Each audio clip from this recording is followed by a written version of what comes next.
So statement note करो भाई, क्या है statement? Consider 3 charges Q1, Q2, Q3 each equal to Q at the vertices of an equilateral triangle of side L. ठीक है, what is the force on the charge capital Q at the centroid of that triangle?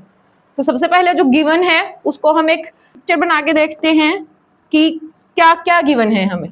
ठीक है, तो यहाँ पे हमारे पास 3 charges है, vertices A, B, C। मान लेते हैं यहाँ पे हमने Q1 चार्ज रखा है, यहाँ पे Q2 और यहाँ पे क्या रखा है भाई? Q3। क्योंकि इन्होंने खुद बोला है कि हर चार्ज जो है वो उसका मैग्नीट्यूड कितना है भाई? Q ही है, यानी कि इक्वल चार्जेस हैं। आप चाहो तो Q1, Q2, Q3 लिख लो, चाहो तो आप यहाँ पे Q, Q एंड Q कर लो। ठीक है, सेंट्रोइड क्या होता है ट्रायंगल का? सेंट्रोइड कहाँ पे बनेगा? जहां पे इसके जो मीडियंस होते हैं वो क्या करते हैं? एक दूसरे को इंटरसेक्ट करते हैं, वो पॉइंट क्या बन जाएगा? उसका सेंट्रोइड। तो इन्होंने क्या कहा है कि सेंट्रोइड पे कोई और चार्ज रखा हुआ है, कौन सा भाई? कैपिटल Q ये।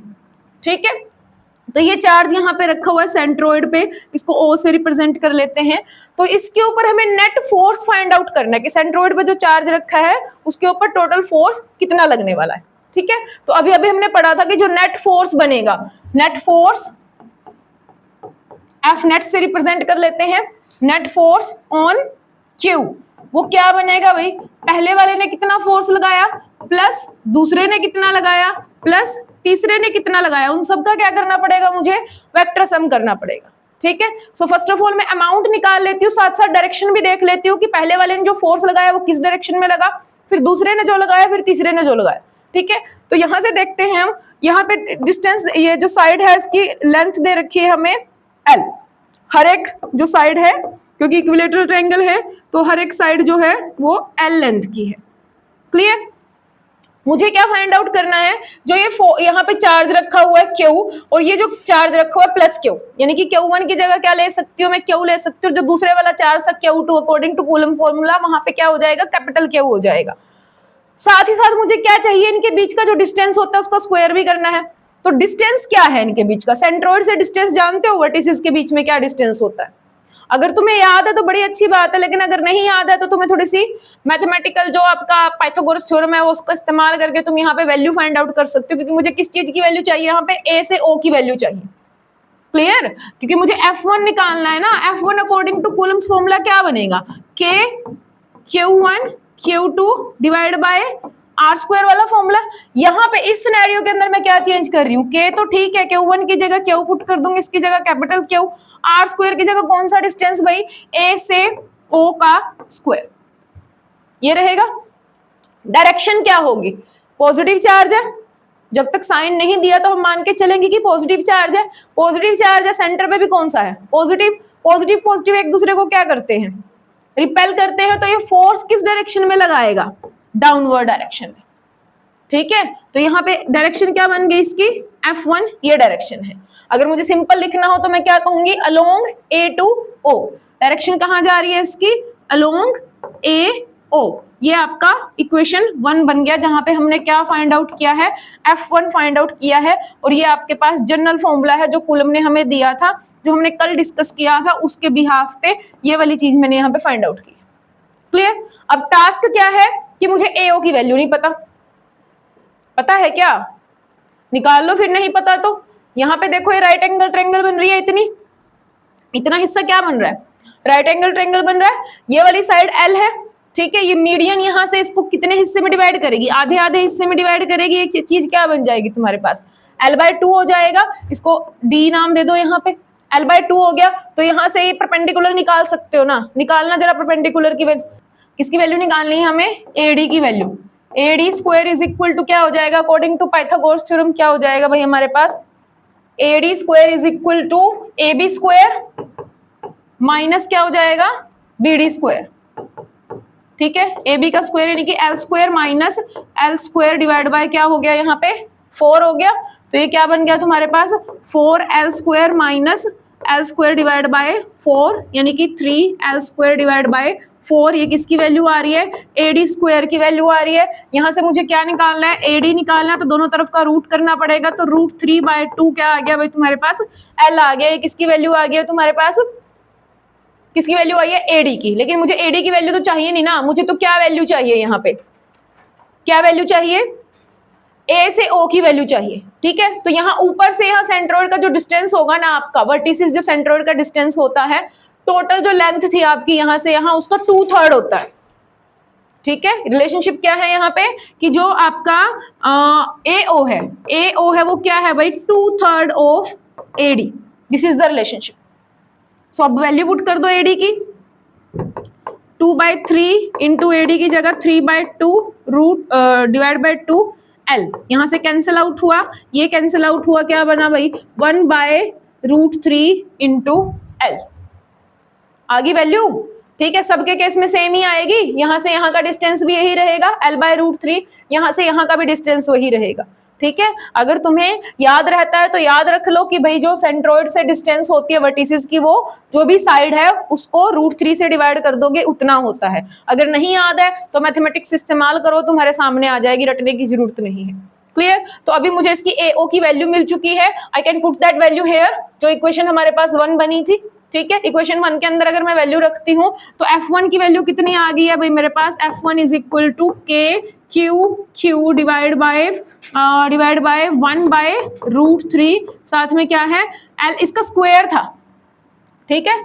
इसका क्या है हमारे पास स्क्वायर है, तो ये क्या हो जाएगा 3 ऊपर चला जाएगा, ठीक है, 3 times of KQ divide bye L square, इसको इक्वेशन नंबर 2 बोल सकते हो, ठीक है। फोर्स आ गया, अमाउंट आ गया, डायरेक्शन पता चल गई कि कहाँ डायरेक्शन है भाई, अलोंग AO है, डायरेक्शन भी पता चल गई ना, कहाँ पे डायरेक्शन है इसके, तो पहले ही पता चल गई थी हमें, along AO, that is the direction. Similarly you can find out the force F2 and F3 also, कि जो सेकंड वर्टिसेस के ऊपर रखा है, यानी कि जो पॉइंट B पे रखा हुआ है उसने कितना फोर्स लगाया है, और जो पॉइंट C पे रखा है उसने कितना फोर्स लगाया है। अब उसमें इतना कुछ करने की जरूरत ही नहीं है, क्योंकि सेम तो चार्ज है और सेम ही डिस्टेंस है, तो अमाउंट तो सेम ही आएगा, ठीक है। आप निकाल के देख लो चाहे ना निकाल के देख लो, तो जो मैग्नीट्यूड बनेगा F1 का मैग्नीट्यूड किसके बराबर बनेगा भाई, F2 के बराबर बनेगा, और किसके बराबर बनेगा, F3 के बराबर बनेगा। आप तीनों को चाहे सिंपल फॉर्म के अंदर F भी लिख सकते हो, कि सब क्या कर रहे हैं, बराबर फोर्स लगा रहे हैं। चलो ये तो अमाउंट निकाल लिया हमने।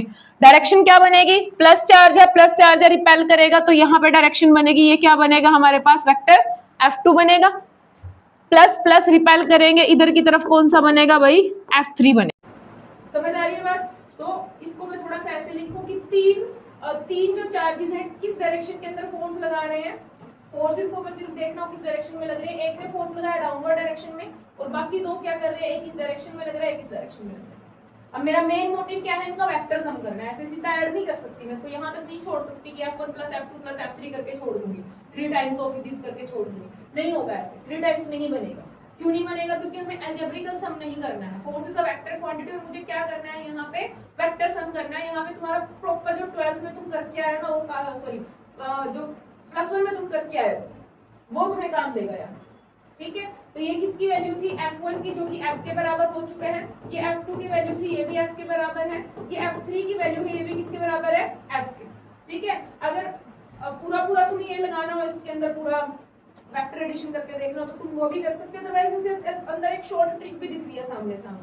क्या शॉर्ट ट्रिक दिख रही है, जब भी वेक्टर सम करना हो और 2 से ज्यादा चीजें आ रही हो, तो पहले 2 को उठाओ, उनका जो रिजल्ट आएगा फिर तीसरे के साथ ऐड करो, फिर उसका जो रिजल्ट आएगा उसको फोर्थ के साथ ऐड करो, ऐसा कुछ चलता है, ठीक है। अभी मेरे पास अगर मैं इन दोनों को देखूं, टोटल एंगल कितना होता है, 360 होता है। 360 को यहाँ बराबर बराबर 3 हिस्सों में बांट रखा है, यानी कि इन दो के बीच का एंगल जो बनेगा वो कितना बनेगा, 120 बनेगा। यहाँ से यहाँ 3 हिस्से ही तो बनेंगे, 360 के 3 हिस्से करोगे, यहाँ से यहाँ 120, यहाँ से यहाँ कितना 120, यहाँ से यहाँ भी कितना भाई 120, यानी कि हर एक जो फोर्सेस है आपस में कितना एंगल बना रहे हैं, 120 120 का एंगल बना रहे हैं। तो फर्स्ट मेथड तो तुम्हारे पास ये है कि तुम यहाँ पे क्या लगा लो, वो जो रिजल्टेंट वाला फॉर्मूला था, आर की वैल्यू क्या होती थी तुम्हारे पास, a² plus b² plus 2ab cos theta करके निकालते थे। आप प्रॉपर वैल्यू पुट करो, a की जगह आप f पुट करो, यहाँ पे भी f का स्क्वायर पुट करो और फिर वैल्यू निकालो, ठीक है। दूसरा तरीका क्या है, 2 बराबर के फोर्सेस हैं, 2 क्या है बराबर के फोर्सेस, और मैंने तुम्हें ना +1 के अंदर पता नहीं कितनी बार बताया होगा कि जब भी 2 इक्वल फोर्सेस काम कर रहे हो उनका रिजल्टेंट निकालो, उनका रिजल्टेंट हमेशा उनके बीचों बीच निकल के जाता है, बता रखा है। कि जब भी दो इक्वल फोर्सेस काम कर रहे हैं और मुझे इन दो इक्वल फोर्सेस का क्या निकालना है, मान लो मुझे इनका क्या करना है भाई, रिजल्टेंट निकालना है, तो इनका रिजल्टेंट कैसे जाएगा, इनको बीचों बीच रिजल्टेंट जाएगा इसका, और अमाउंट भी किसके बराबर आएगा, इन दोनों के बराबर ही आएगा, ना एंगल इसकी तरफ खिसकेगा ना इसकी तरफ खिसकेगा, अमाउंट भी एफ ही आएगा। फिर हम इन दोनों को तो भूल जाएंगे क्योंकि इनका तो काम हो गया, इनको चाहो तो आप यहाँ से हटा सकते हो कि ये तो गए यहाँ से, ये दो साइडों वाले जो थे, ठीक है। क्या बच गया, दो फोर्स बच गए तुम्हारे पास, एक क्या कर रहा है ऊपर की तरफ एक्ट कर रहा है और एक क्या कर रहा है नीचे की तरफ एक्ट कर रहा है, सेम अमाउंट में है, दोनों एक दूसरे को क्या कर देंगे, कैंसिल आउट कर देंगे। तो इसका मतलब क्या हुआ कि जो सेंटर पे रखा हुआ है ये, बेशक उसके ऊपर तीन तीन डायरेक्शन से फोर्स लग रहा है बट उसका हो कुछ नहीं रहा, क्योंकि वो तीनों इस तरीके से काम कर रहे हैं कि वो क्या कर रहे हैं, एक दूसरे को कैंसिल आउट कर दे रहे हैं। नेट फोर्स उसके ऊपर कितना बन जाएगा भाई, 0 बन जाएगा। ये मैंने तुम्हें सिंपल वे से बताया, ऐसे कि दो इक्वल फोर्सेस के रिजल्टेंट ऐसे करके तुम ऐसे भी निकाल सकते हो इसको, वैल्यू पुट करके देख लो यहाँ पे क्या बनेगा, यहाँ पे f² प्लस 2f², cos की कितनी वैल्यू है भाई 120, cos 120 कितना होता है, cos 120 कितना है -12, याद है ना, तो ये कितना हो गया 2f² प्लस 2f² इंटू -1/2 इन रूट, ठीक है। 2 से 2 कैंसिल आउट हो गया, क्या बचा है यहाँ पे 2f² माइनस f² इन रूट, आंसर क्या बचेगा भाई तुम्हारा f आ जाएगा, क्योंकि 2f² माइनस f² बचेगा, रूट में f आ गया। वही चीज मैं तुम्हें बता चुकी थी कि इन दोनों का रिजल्टेंट निकालोगे तो क्या मिलने वाला है तुम्हें, f मिलेगा और इनके बीचों बीच आएगा एंगल। अगर ऐसे समझ नहीं आता तो टेंजेंट बीटा वाला लगा लो, टेंजेंट बीटा की वैल्यू क्या होती थी, b sin theta divide by a plus b cos theta, ऐसे रिजल्टेंट का एंगल निकालते थे ना किस एंगल से जाएगा, तो b की जगह कौन सा f sin थीटा यानी कि sin 120 डिवाइड बाय क्या हो गया f plus f cos 120, sin 120 की वैल्यू बताओ, sin 120 3/2 और इसकी वैल्यू होगी यहाँ पे f प्लस माइनस ही कर लो, प्लस क्या करना, इसकी वैल्यू कर दो यहाँ पे f माइनस f बाय क्या हो जाएगा 2, ठीक है, इसको हटा दो यहाँ से। तो यहाँ पे क्या बनेगा तुम्हारे पास √3f/2 और यहाँ f में से f/2 जाएगा, f/2 बचा, ठीक है, नीचे क्या बच गया यहाँ पे f/2, तो ये क्या बन गया √3f/2 इंटू 2/f, 2 से 2 कैंसिल, f से f कैंसिल, कितना बना, टेंजेंट बीटा किसके बराबर आ गया √3 के, कितने पे होता है 60 पे होता है, तो यहाँ वही 120 का तो एंगल था इनके बीच में यहाँ, तो यहाँ से यहाँ कितना बनेगा 60, बीचों बीच ही तो कहा था इसके बीच से निकल के जाएगा, तो यहाँ से बीटा की वैल्यू कितनी आ जाएगी 60 डिग्री दिख रही है, आप पूरा निकाल के दिखाओ, इसका कोई एक्स्ट्रा नंबर नहीं है, यहाँ से सिर्फ लिख भी दोगे तुम सिंपली कि टू इक्वल वेक्टर है, their resultant will cross, their resultant will be in between them, two equal vectors are acting ना, तो उनका जो रिजल्टेंट होगा वो क्या जाएगा, उनके बीच से जाएगा। तो आप यहाँ पे ये वाला कॉन्सेप्ट लगा के थोड़ा सा न्यूमेरिकल को शॉर्ट फॉर्म में करके भी वहाँ पे आ सकते हो, क्योंकि बाकी क्वेश्चन आपने अच्छे से अटेम्प्ट कर लिया। बात समझ में आई, सुपरपोजिशन ऑफ प्रिंसिपल किस तरीके से काम करता है।